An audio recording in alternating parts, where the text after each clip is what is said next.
Olá pessoal, tudo bem? Então hoje a gente vai dar continuidade aqui à disciplina e vai falar sobre questões ambientais na computação. Eu tô com o meu slide aqui do lado, os lembretes aqui para eu ir passando para vocês. Então conforme eu for olhando aqui é para eu lembrar das minhas anotações, tá ok? Bom, então vamos lá. Bom, então um dos tópicos é sobre o lixo eletrônico. Então, o que que vem a ser aí o lixo eletrônico, né? E por que que a gente tem que se preocupar, então, em dar um destino correto a esses resíduos sólidos? Então, lixo eletrônico a gente considera, né, todos os equipamentos eletrônicos que já não estão mais em uso, né, que estão obsoletos, né, ou porque a tecnologia ficou uh, já né, antiquada, antiga, não serve mais, né, ou porque é um equipamento quebrado, né, então de qualquer forma ele não vai mais ser utilizado e você vai precisar de um destino adequado para esse resíduo. Tá, daí vocês podem perguntar, né? Bom, mas por que que esse lixo então é tão problemático, né? Já que eu tenho aí os aterros, né? Eu tenho o local aí onde eu coloco outros tipos de lixo, né? De resíduo sólido, que seja ferro, né? Que tenha é, características ali parecidas com o computador, né? Então, por que que o lixo eletrônico é tão problemático? Bom, ele usa, né, nos equipamentos, ali nas peças eletrônicas, componentes que prejudicam o meio ambiente, tá? Então, são metais altamente tóxicos, né, metais pesados. Então, tem os nomes aqui, olha, mercúrio, cádmio, berílio, chumbo, né, outros compostos químicos como brominated flame retardants, né, que é com BFRs, né, que são assim altamente tóxicos, né. Então, se você descartar é igual a questão da pilha, né? A pilha já tem um lugarzinho certo lá para você descartar, porque se você deixar ela, né? Pode fazer um teste aí na sua casa, se você tem lá um equipamento, um controle remoto, alguma coisa há muito tempo sem uso, vocês já devem ter passado por isso. A hora que vai abrir lá para ver como é que tá a pilha, se depende da quantidade de tempo que passou e do tipo, né? Também de pilha que você deixou lá, você vai já notar que ela vai ter o resíduo, né? Ele vai ficar com aquele material ali que saiu da pilha e muitas vezes danifica aquele aparelho e você nem consegue usar mais, né? Então, coisas parecidas acontecem com os lixos eletrônicos, tá? Então, vocês não podem colocar aí na natureza, né? Aterrar, colocar em qualquer lugar, porque isso vai dar problema. E a preocupação não se limita ao espaço físico onde você vai descartar esse produto. Então você não pode simplesmente pegar, bom, vou pegar um lugar bem longe, né, e vou colocar lá e vai estar longe de qualquer poço, de qualquer rio, de qualquer residência, e o meu problema está resolvido. Esse problema vai muito além disso, porque o próprio pessoal que está manipulando esse equipamento, eles muitas vezes podem se contaminar também com esses resíduos que a gente não sabe, né? Tem vários tipos aí, até câncer, né? São cancerígenos, vários tipos de doenças que a pessoa que está manipulando aquele lixo eletrônico, ela pode ser contaminada, tá? Então, existe um tratamento adequado, né, para o lixo eletrônico. E é claro, né, para resolver esse problema, não para resolver, né, mas para tentar minimizar aí o problema do lixo eletrônico e do descarte correto, né, desse material, foram propostas e aprovadas, né, foram criadas leis específicas para tratar dessa questão. E cada país tem a sua, né, seu procedimento. Aí o Brasil, olha, a lei data aqui de 5 de agosto de 2010, a lei federal número 12.305, que cuida dessa questão, tá? É uma legislação, né, ambiental brasileira que obriga, então, as empresas, né, a darem uma destinação adequada para esses resíduos sólidos, tá? Que provém aí dos eletrônicos, né? No estado de São Paulo, né, que é o nosso caso aqui, foi promulgada em julho de 2009 uma lei estadual também. Então, além da lei federal, a gente tem uma lei estadual. 13.576 é o número da lei, que também, né, institui aí normas, procedimentos para a reciclagem, né, e para o descarte adequado aí desses resíduos. Então, assim, só para vocês terem uma ideia, né, de como deve ser feito esse descarte. Então, o material ele vai passar por um processo de desmonte, né? Então, uma engenharia reversa aí, onde os funcionários, né, o pessoal que vai fazer essa coleta, eles vão pegar o lixo eletrônico, vão desmontar, vão separar as partes, né, conforme a sua composição aí. Várias partes podem ser recicladas, podem ser reaproveitadas, né? Então temos o caso aí, por exemplo, né, as substâncias plástico, né, o que é a parte, né, do computador ali, do celular, enfim, do componente eletrônico que é feito de plástico, que eles conseguem retirar ali e dar o seu destino, né, reciclar aquele plástico, ferro, alumínio, fios, né, e cabos, entre outros, são alguns exemplos aí do material que eles conseguem reciclar, reutilizar aquele material. As partes do componente que tem substâncias tóxicas, muitas vezes elas são neutralizadas, então você vai ter substâncias químicas apropriadas para tá colocando ali para que a toxina que tem ali, né, seja neutralizada e não polua o solo, não afete ali os trabalhadores que estão manipulando aquele material. E aí, assim, depende muito, né, do país e do local onde está fazendo essa reciclagem. Então, em muitos lugares isso é feito de forma automatizada, né, então através de máquinas, e em alguns locais isso é feito manualmente. Então, vai ter uma pessoa mesmo ali fazendo esse processo que eu acabei de explicar para vocês. Existem vantagens e desvantagens, né? Então, quando o processo ele é automatizado, você não corre o risco de machucar ninguém, né? Você tem um processo muito mais rápido, né? Mas em compensação, ele é menos eficiente. Então, pode ser que passe alguma coisa ali, né? Despercebido. Quando o processo é manual, ele é bem mais lento, né? Ele é mais trabalhoso, você tem ali funcionários, né, que podem se contaminar mesmo, né, tomando todas as precauções. Por outro lado, você tem uma reciclagem ali mais minuciosa, né, uma separação ali desses componentes que eu expliquei para vocês, mais detalhada, mais eficiente, né, nesse sentido.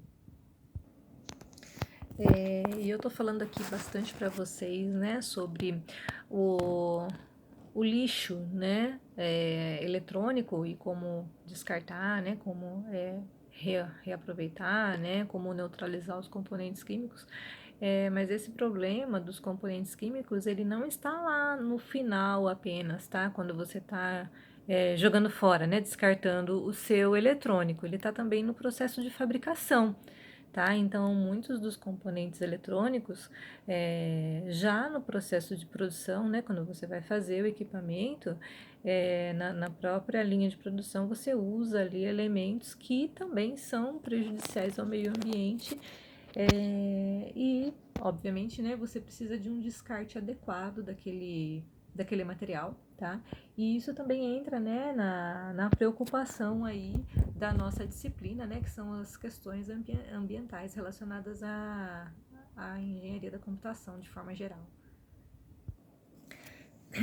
Bom, ainda falando então sobre o descarte adequado, né, do material tecnológico, existem algumas soluções, né, que o pessoal costuma fazer aí, que não envolve jogar, né, descartar aquele material, mas reutilizar para outros fins, tá? Para outras finalidades. Então, desde você fazer uma obra de arte ali com aquele eletrônico, né? Ou você utilizar aquele circuito ali, aquele componente para fazer outra peça eletrônica, né? Para fazer é, diversos usos aí que você consegue fazer, né, um robozinho ali, alguma coisa, né, mexer ali no circuito, até para aprender, né, para questões educacionais, então você consegue estar utilizando, colocar em museus, né, então eu mesma, quando estava dando disciplina de introdução à informática básica, levava para os meus alunos, né, peças antigas de memória RAM, disquete, né, que muitos não chegaram a ver pessoalmente, né, então eu tinha lá o meu pequeno museu particular que eu levava para os alunos verem, né, aquele material. Outra finalidade que pode dar como você diz, para usar aqueles equipamentos assim como decoração, né, como obra de arte, como sei lá, como vaso, né, para plantar flor, para colocar no meio da sala ali de estar, usar como uma mesinha. Então, pegar esses materiais e utilizar mesmo dentro né, de uma decoração, de um ambiente, para dar aquele clima, né, retrô, né, aquela coisa inovadora ali na decoração, né, de ambientes. Então, também é um uso que o pessoal faz aí do lixo eletrônico.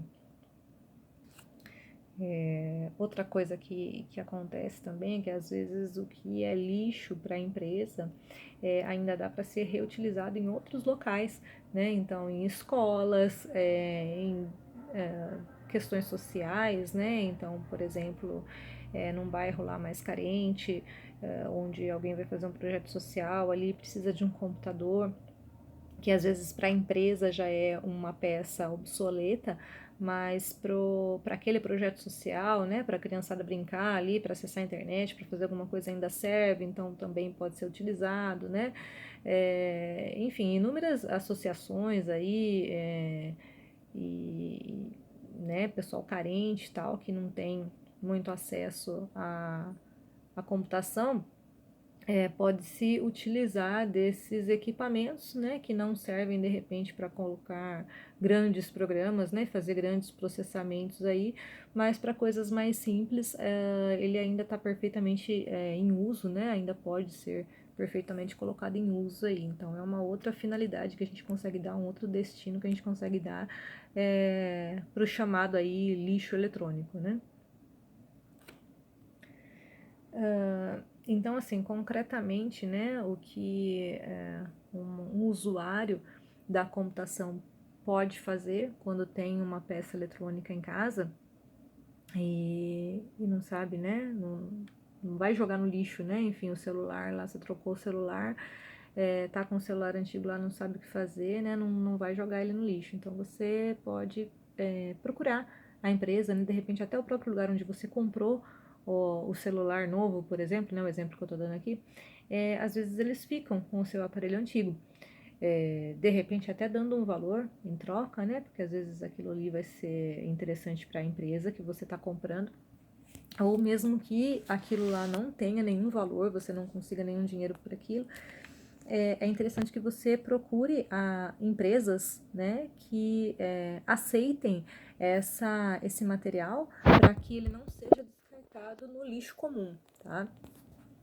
E uma atitude, né, que nós profissionais da área podemos fazer é incentivar mesmo a pesquisa e o trabalho na área de desenvolvimento aí de soluções para trabalhar o lixo eletrônico, né? Tanto de um descarte correto desse material que já está obsoleto, como também na própria fabricação dos materiais, porque como eu disse, também é uma questão ambiental de peso aí, né? Na hora de você fazer os componentes. Então cabe aos senhores aí que estão agora, né, estudando e vão se formar na área de computação, incentivarem, né, de repente aí estudarem e se aprofundarem mais nessas questões que são questões em alta, né, são questões que são promissoras aí e de repente vocês serão os novos aí a proporem soluções, tá, na hora de desenvolver equipamentos eletrônicos para não usar tantos materiais nocivos, né, e que causam dano aí ao meio ambiente.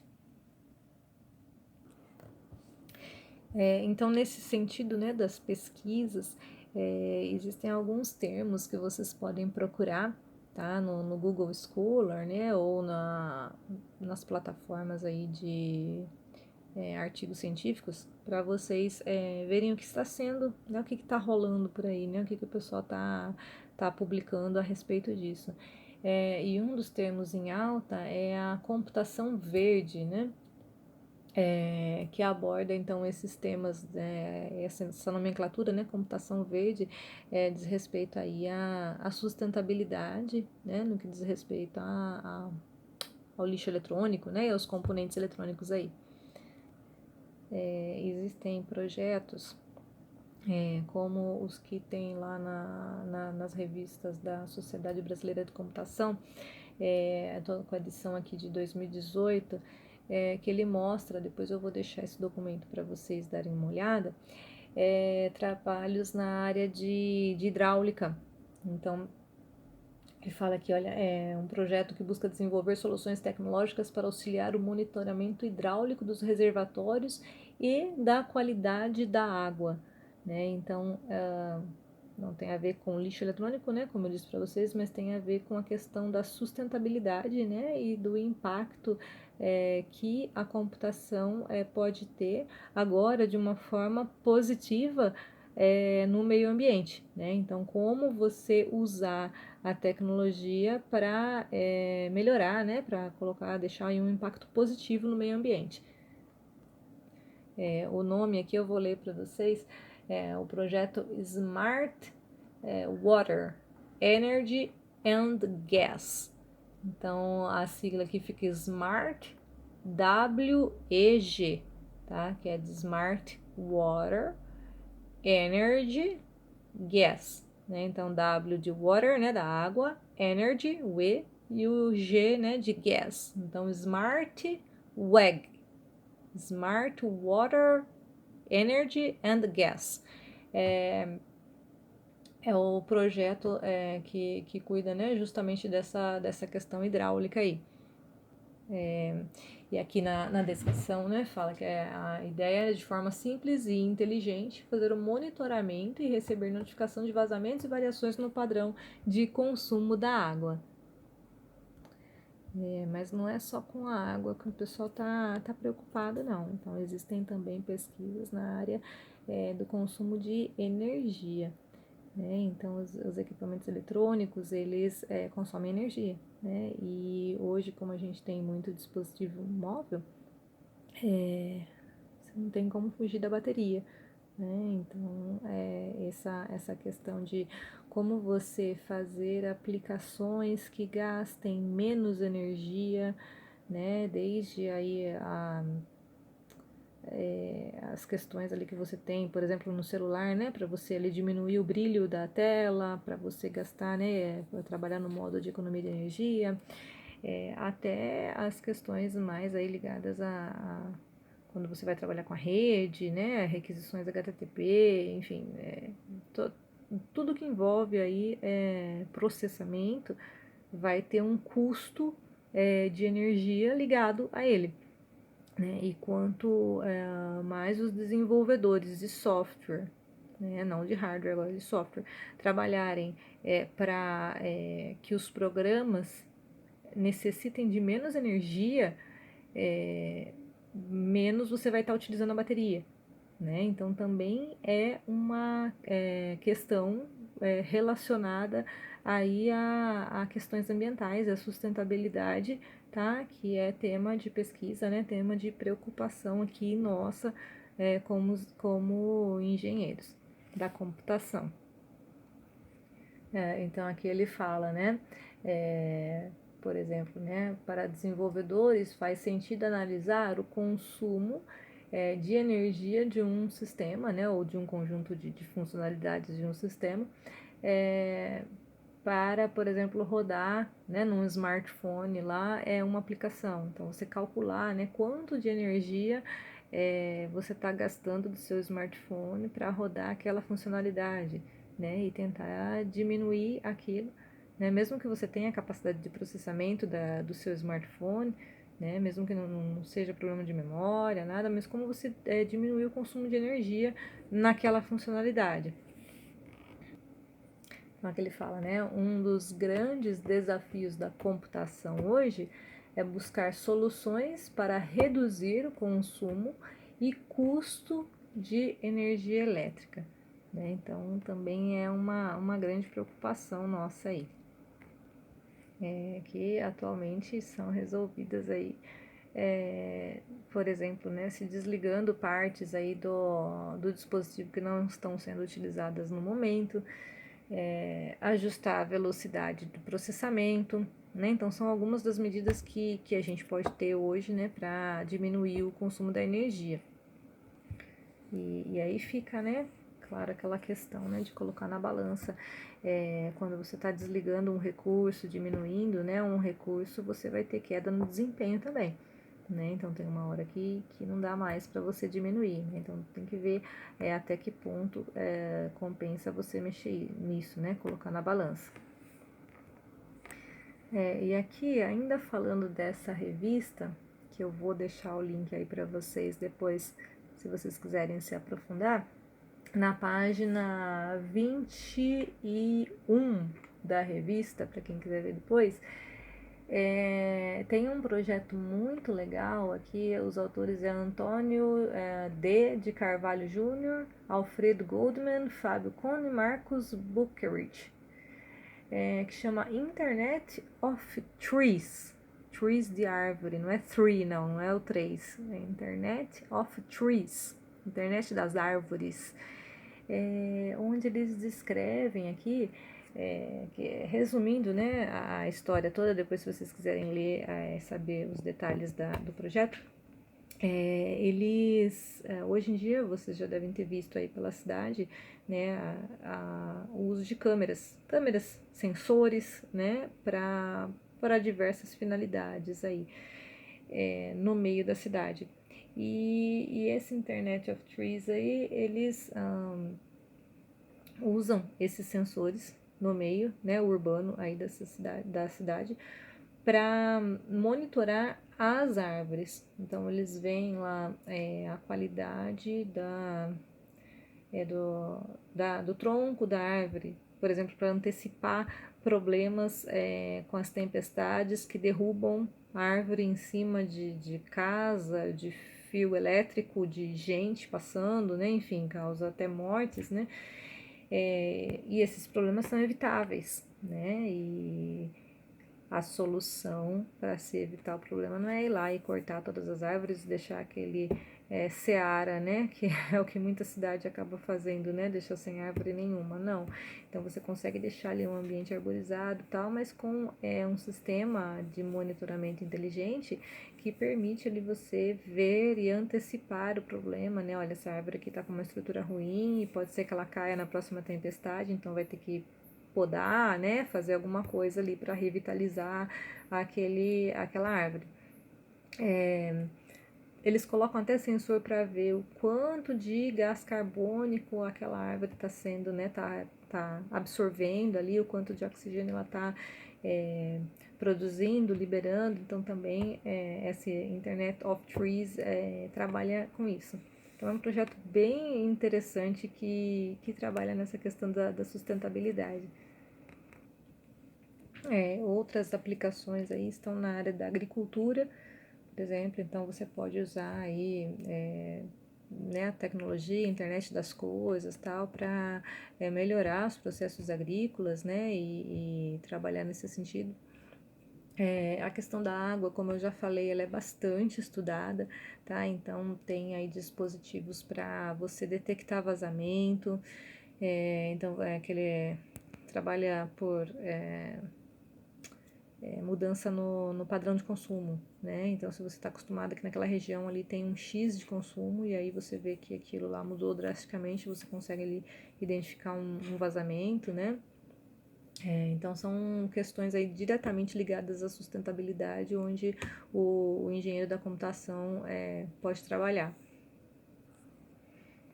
Então, assim, é um tema bem abrangente, tá? Tem bastante coisa, né, para se fazer aí nesse sentido, né, da sustentabilidade, das questões ambientais. Outras questões, né, que eu não levantei, que podem ser estudadas, por exemplo, para degradação do solo, né, quando eu falei da agricultura, dá para você usar ali para medir, né, a qualidade do solo, questões de poluição, né, de aquecimento, que mais que eu deixei de falar aqui? Desmatamento, né? Então são essas questões aí que envolvem essa preocupação, né, com a sustentabilidade. Bom, eu espero que vocês tenham aproveitado. Eu vou deixar o link do material que eu usei e aí a gente vai se falando. Qualquer dúvida, vocês entram em contato. Eu vou deixar lá por escrito também uma atividade para vocês fazerem relacionada a esse tema. Muito obrigada, até mais.